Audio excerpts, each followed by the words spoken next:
puso, wala o wala president. Ang isang pagawaan sa Quezon City. Ang inireklamo sa agad isilang sa Quezon City Business Permits and Licensing Department. Katulong ng Department of Sanitation nagsagawa sila ng inspection sa pagawaan ng kopya. Sa mission order po, bilang kami po ay may mandato mag-inspection sa business permit. I-check po natin yung kanilang operation. If ma-identify natin, makita natin yung inspection na meron silang Wala! Ano ba yan? environmental violation na receipt and compliance further so that mapakomply yung business establishment for those violation po. And pag-stop sila for the operation kung may na-violate talaga sila. Ang problema, hindi napapasok ang public. Yung inspector, kasama ko rin po ang aking Pinakapasok agad. Ano ba yan? inspection kasi po dyan. Puso, wala po dito sa butas. Nakikita ko na dalawa po dito ako. Tapos pa tayo mo. So yung structure na nasilis dito kanina, yung po, pinukuna na paling, ito na rin po, pangalawang pakay. At hindi ako tayo pinasin. At yung sinusubok, Kapal ang mukha.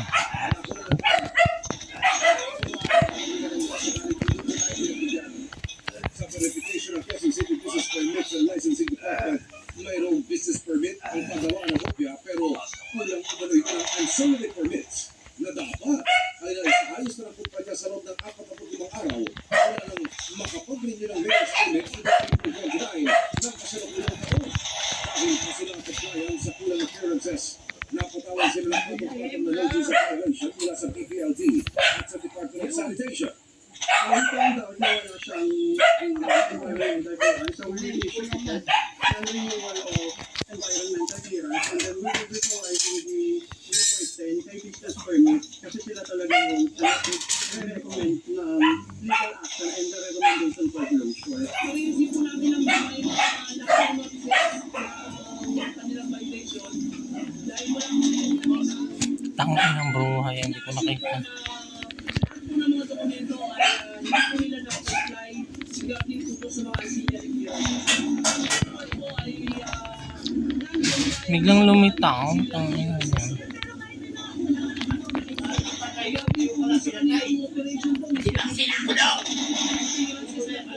Di pa lutong-luto yan.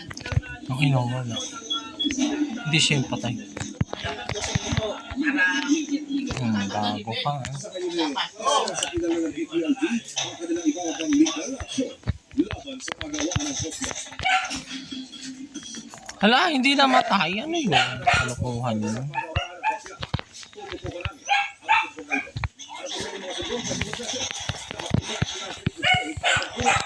Hindi niya pinatay. Nakita mo natin, nulalaan mo pa. Ano yan?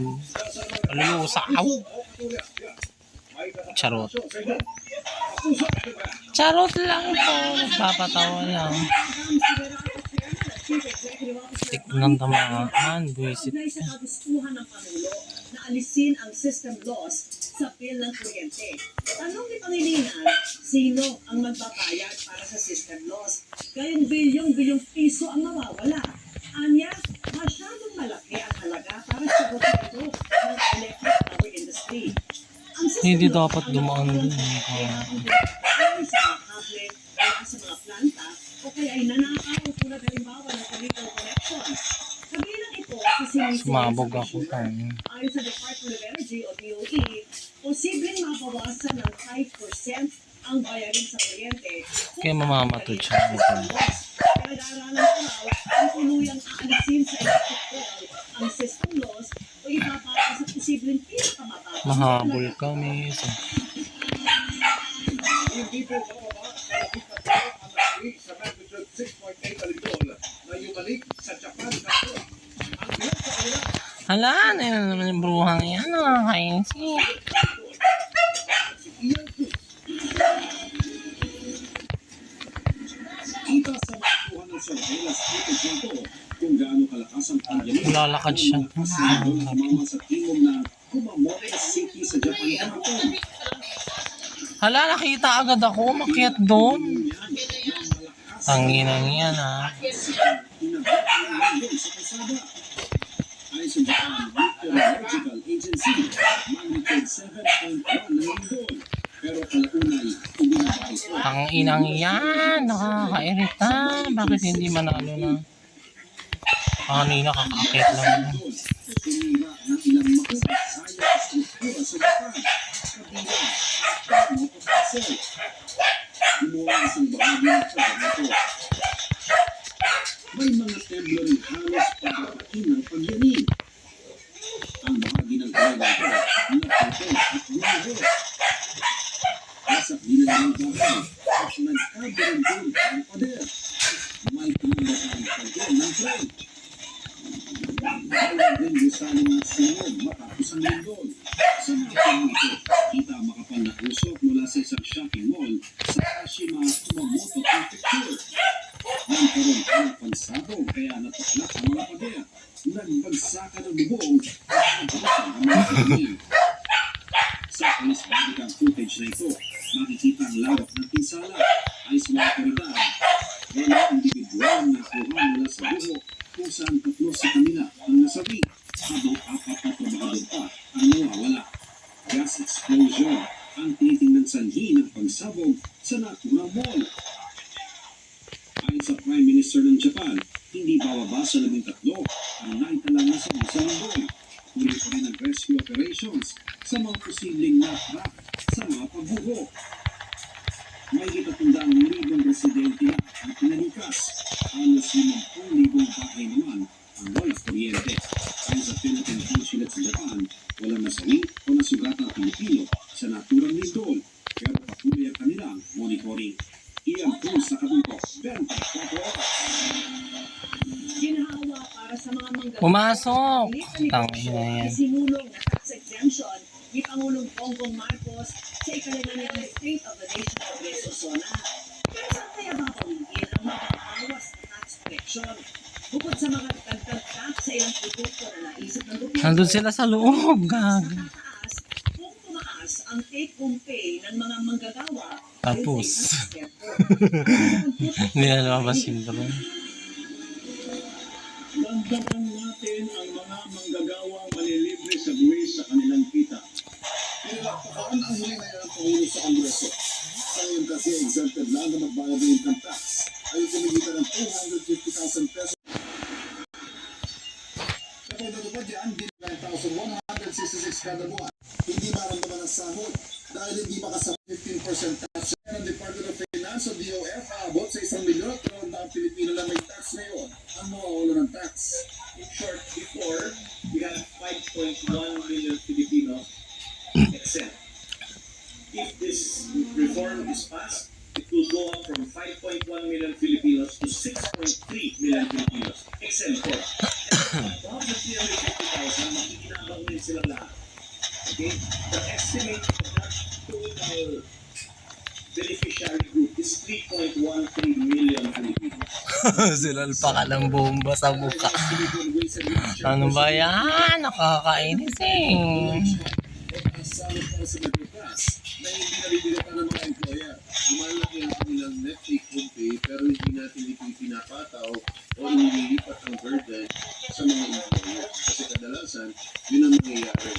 Mawawalan din ang gobyerno ng 60 billion pesos sa tax collection. Ngayon man, ayon sa tax expert na si Malabrea, ang dagdag take home pay ay dagdag panggaso sa mag-aambag sa kita ng mga negosyo at ekonomiya. Dagdag bakya at dagdag boost din sa mga negosyo. Kaya lalaki pa rin ang koleksyon ng gobyerno. Bakit tayo pumili ng dagdag na pay? Kasi nga, hindi kaya ibigay ng gobyerno lahat ng pangangailangan ng mga magkatao. Kung magkasakit tayo, tayo ang sasagot.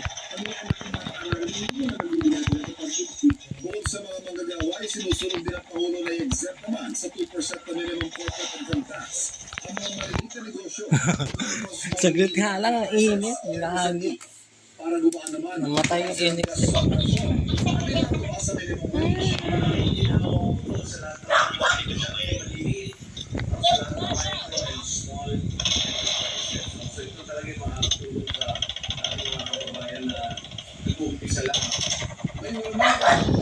Susugo tapos din ang nalaban.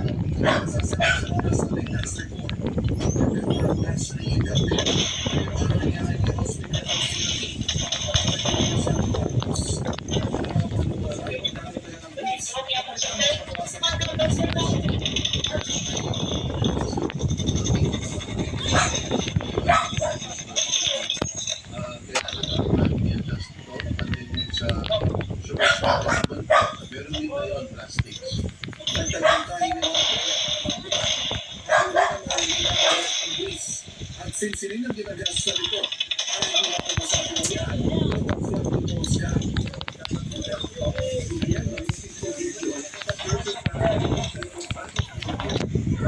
Teka, ano tama?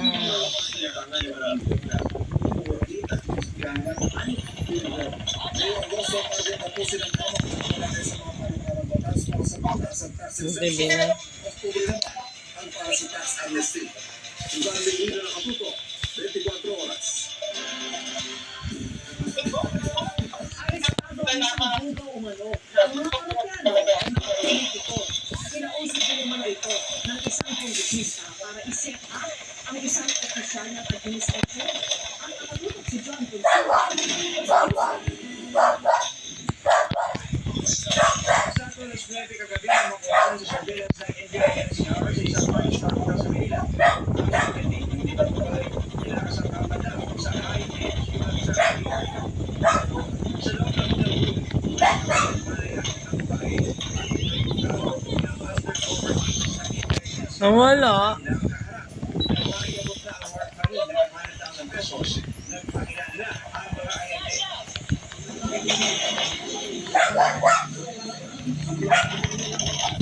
Ano ba yan? Sinuntok na yung isa. Dumikit na eh. Kung meron ka mang gustong sabihin, nilalakat namin May glitch talaga. Sinisira ng mga ahente at DSWD ang limang babae. Sa naman ng isang lalaking pinakabugaw at siya pagkakausap sa mga kahit Let's not for sexual favors to mga kasabihin mo ito.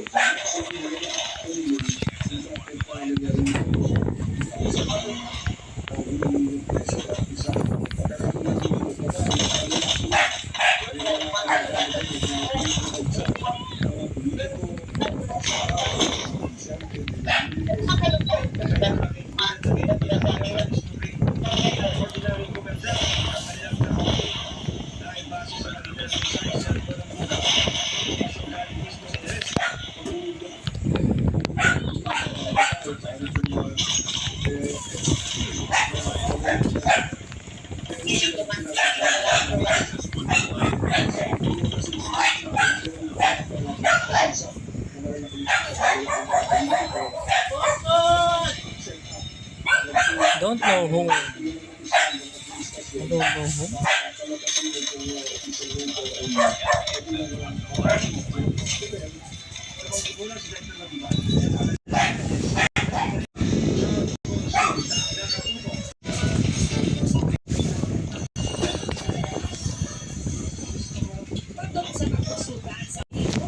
Yung simula natin.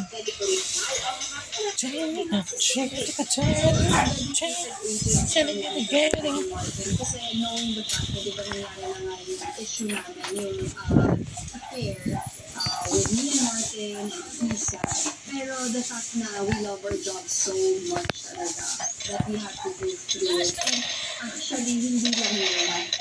Ang nangyari doon. Ay! Makikita.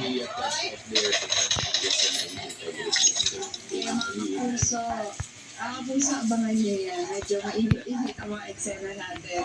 Kung bakit at para saan ang kanilang undercover yan daw ang tungkol daw sa kanilang napagkakang disguises. Kung bakit,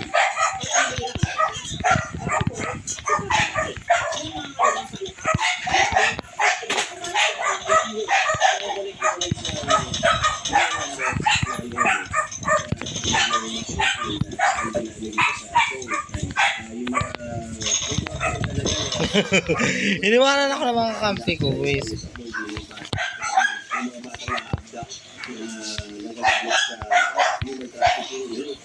So, awareness lang ko talaga sa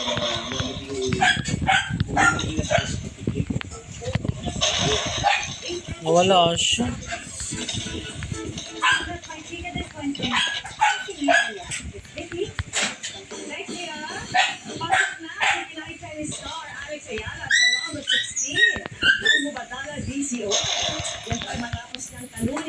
Si dating world number 4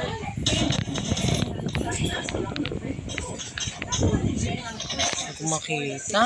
Ano ba yan? nakabawi si Ayala sa second at third set sa score na 6-4 at 6-1. At dahil dito na kompleto na ni Ayala ang historic swing Visit kayong dalaw.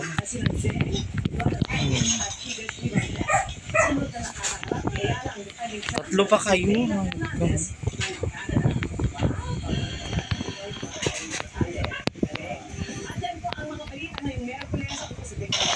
Wala, may dumaan doon. Langya ka. Dumaan ka pala dyan.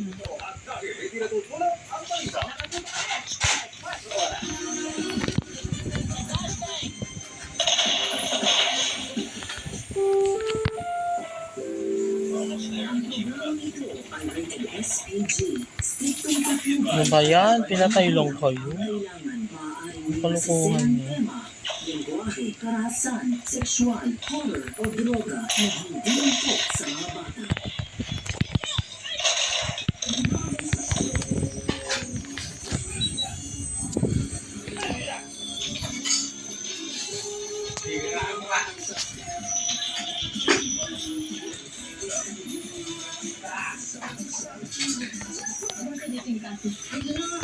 Ano, akala mo, boxer ka ano? Hindi mangyayari ka kung dahil sa'yo.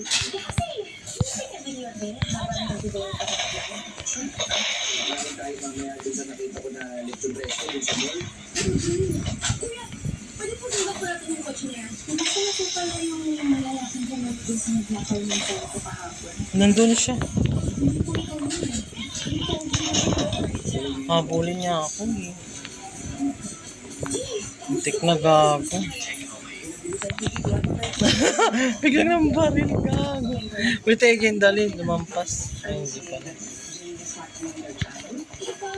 Ito pero na, di maraming sa masigurado tayo. Di na kayo bandol. Hindi na yung kailangan ng experience. Just saying. Bakit ba ayaw mo mag-isang kami ng country? May tinatago pa ba siya?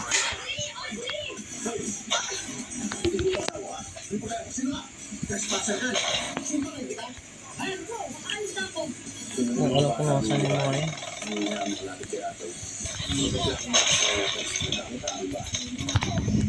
Buisit.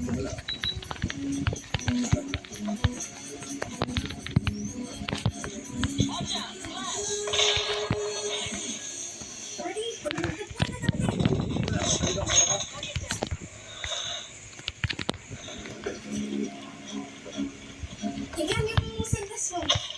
Ayusin, dali.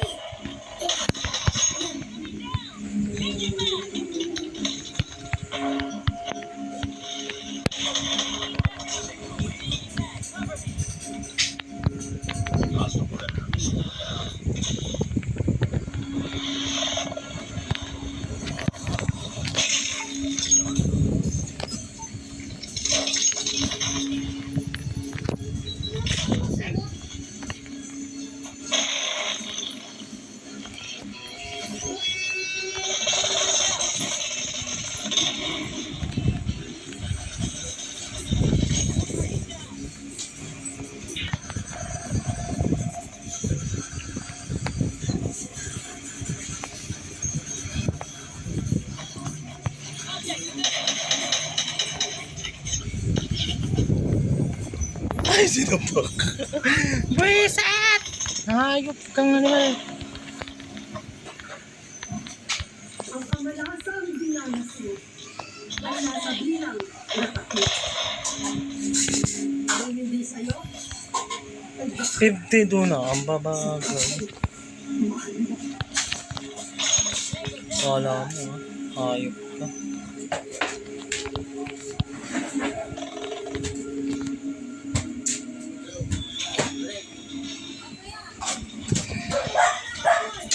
Akala ko na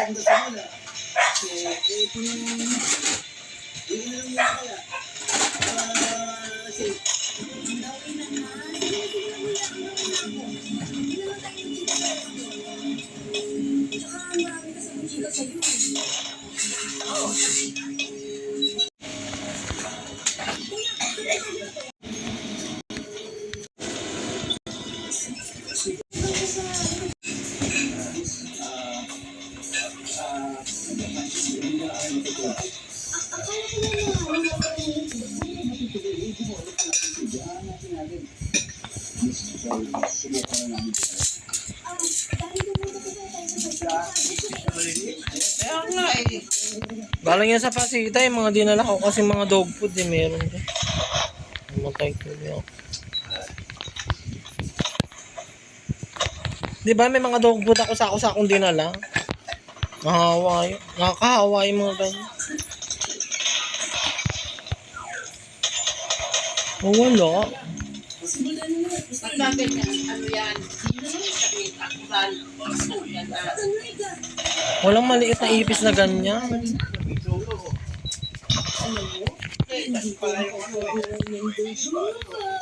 Show. Problema.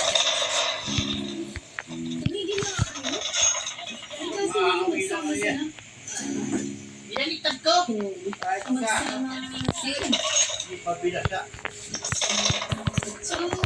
Bro, may nakakain.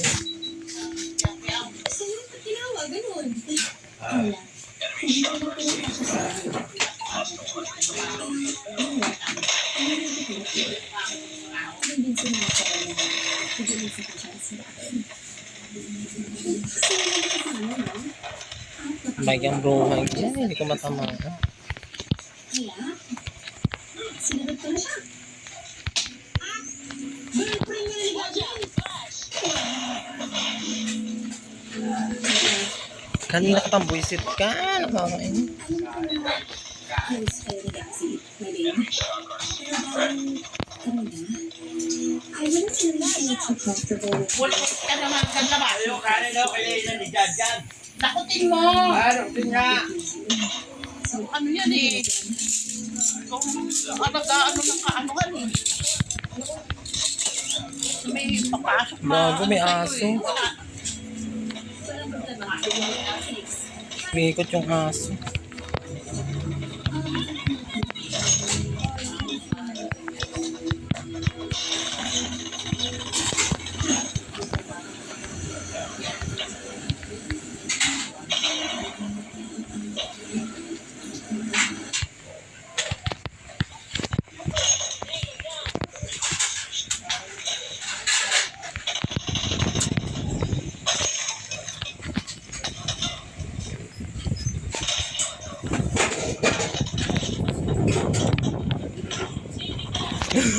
Dumating sila doon. Umisip.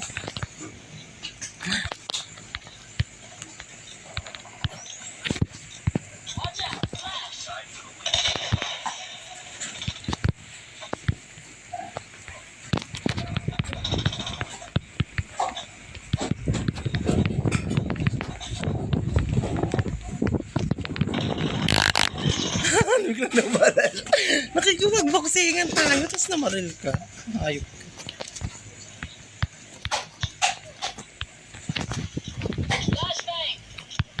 Ang iyong hayop. Hala, dalawa sila na.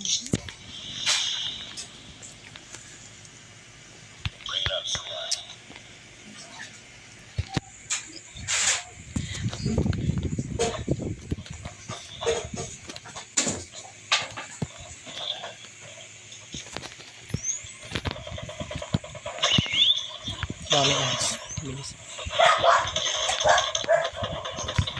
Buti pinulungan. Dito sila masaya.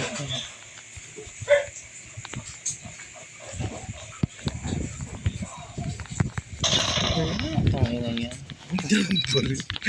May galang ba? May galang ba rin? Ay, kalat.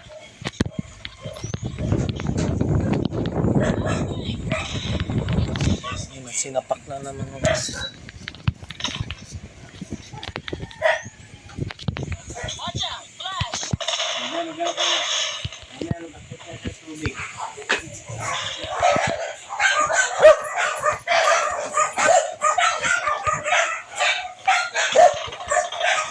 Dahil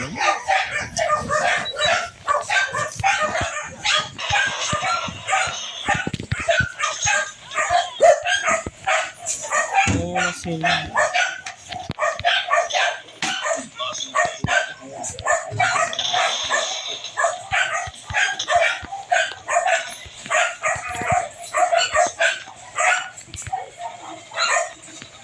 Yan sila dito.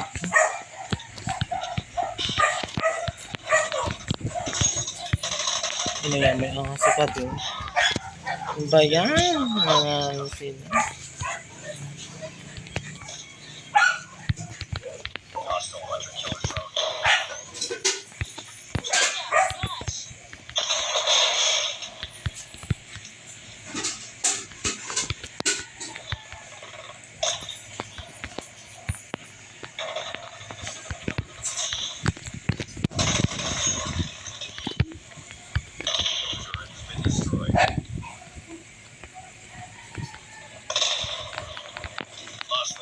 Kanina ka bang nabuboxing kay Aliman ka?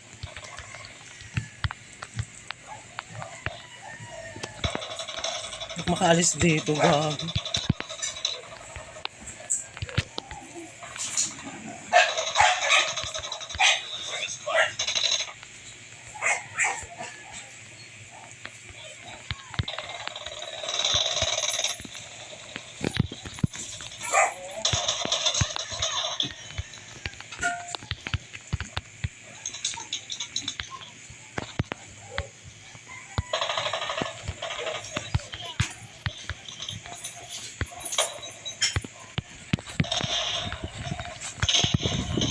Hala!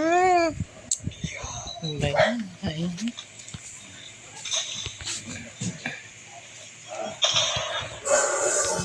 Ay.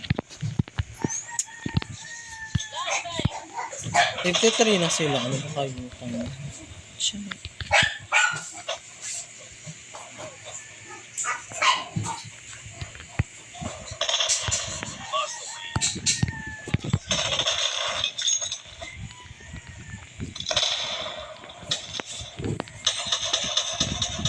Ay, mamatay. Bisin. Habol.